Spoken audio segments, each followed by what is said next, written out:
Hi guys, I am here today with a review, a non-spoiler review, first one on this channel, a non-spoiler review of The Cruel Prince by Holly Black. Now I got this book at BookCon, which I went to in June.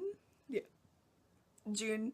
I was at Java Center in New York, and I had a blast to that thing, and I actually met but not really met Holly Black. Basically, I asked her to adopt me, but I kind of had to yell it at her because she walked past me while I was getting Warcross by Mary Lou, and she said no.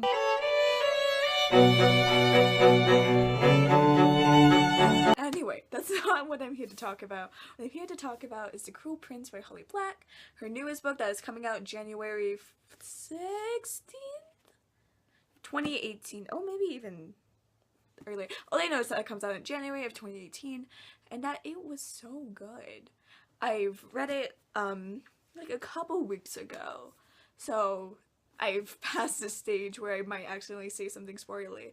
But the premise of this book is this girl was taken to the fairyland when she was like a toddler, 4 or 5, with her sister, her twin sister, and an older sister who was 7 at the time. And they were taken to the fairy world because this fairy noble had just killed their family.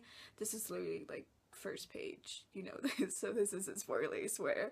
Because this noble kills their family for a reason. And just kind of takes them, and he raises them on his own.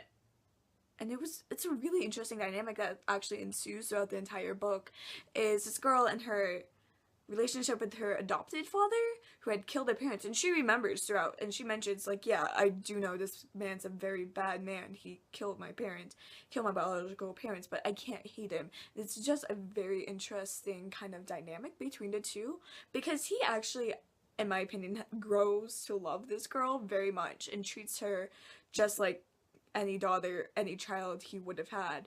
And it's very interesting to see this relationship because the entire time it's like, he killed your dad. Anyway, but it goes from there, and it explores this world, this interesting, really interesting fairy world where she really wants to become like a knight. She wants to become one of the Knight of the Fae. However, there's quite a few who oppose this because she's human, she's immortal. Like, you can't have mortals be knights, even though technically it probably has been done. But like, people hate her constantly and just are horribly abusive to her because she's a human. It goes from there, just her trying to be a knight, to actually a civil war ensuing over this fairy court, and it's very interesting how that goes. And I already know from like the ending, like, oh my god, stuff is going to happen, people are going to die. Lots of people die in this, don't get me wrong, this is a Holly Black book. People die. This isn't one of her middle grades, aka The Magisterium or The Spiderwick Chronicles, best known for The Spiderwick Chronicles. Both great series, totally suggest, go read them. I have actually not finished The Magisterium, I'm not caught up. I only read the Iron Trial, it was really good. Really great time. But anyway, back to The Cruel Prince. She grows as a character. My favorite thing about this book definitely was her character arc, because she came from wanting this simple thing, and she's honestly rather naive, and which you wouldn't think at this point, because she's not naive, but she's very naive. The world turns a lot darker than she could have even foreseen, and what that does to the relationships of people around her, her sisters, and her adopted father, and actually her adopted stepmother? I don't know, because this noble has a wife, anyway, who just kind of acts like a mother but isn't really. It's a weird time. Anyway, her character arc and how she honestly, it reads almost as a villain origin story. Like, the further you get into it, it's like, whoa, this girl is getting dark. She gets really dark, and I loved it. This is definitely like a very just full of political intrigue, and it's just a very just dark book. How many times am I gonna say dark? I can't think of any other words to describe it. It's just so, oh my god, that's like how you kind of end every chapter. Not every chapter, it's obviously a couple filler chapters where you're like, okay, but like many of the chapters are like, oh my god, you're constantly saying it throughout this novel, and I'm still, to myself, I think of certain things, just like, oh my god, that actually did happen. But I have to read you the tagline from this, and I just love this tagline, it's so good. Of course I wanted to be like them. They're beautiful as blades forged in some divine fire. They will live forever, and Quartet, which is a prince, is even more beautiful than the rest. I hate him more than all the others. I hate him so much that sometimes when I look at him, I can hardly breathe. And I know that sounds like it's setting up for a romance, but she truly hates this guy. I swear to God. Like, and I'm totally on her with this because, oh, without going into spoilers, this man's horrible. This boy is horrible. But something I actually really did enjoy is, like, it had varying ages of the Fae. So, like, some of the Fae were literally, like, 4 years old. While other of the Faes looked 20 but were hundreds of years old. But, like, also Fae, they aged, but they didn't, like, age past, like, 38. Yeah, 38. They didn't age to the point where they looked old and wrinkly, but they did age. They wouldn't, it talks about, like, some Fae have, like, gray hairs, and I thought that was really interesting. Because, yes, they live forever, but they kind of slowly age. I love that aspect of this. But the boys that she was talking about, they're quite literally the same age.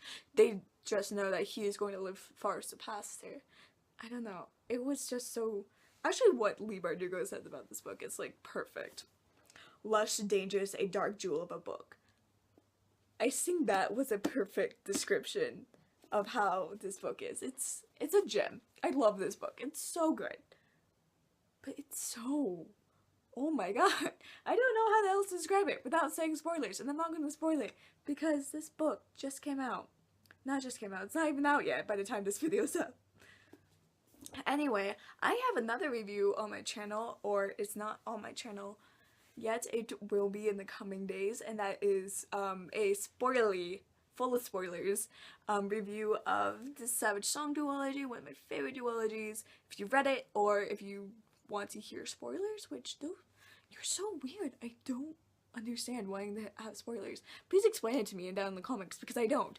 I don't understand it. Anyway, but yeah, that should be up. If it's not, then I'll link it somewhere down below, and I might even put it on the end screen thing.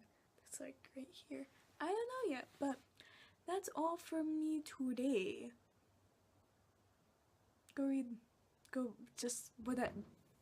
You're not gonna regret picking that up in January. That's all I'm saying. Pick this up when it comes out. Do yourself the favor. Buy yourself like a New Year's gift. This is a New Year's gift to yourself. Buy it.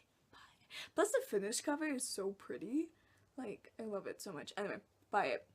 You won't regret it. I swear. I wouldn't lie to you about such a thing. Yeah, that is all from me today. If you liked this review, please comment. If you didn't, actually please comment, because like I really want to get better at this. Give me constructive criticism. Don't be like a jackass, please. And subscribe, like, do whatever. Bye.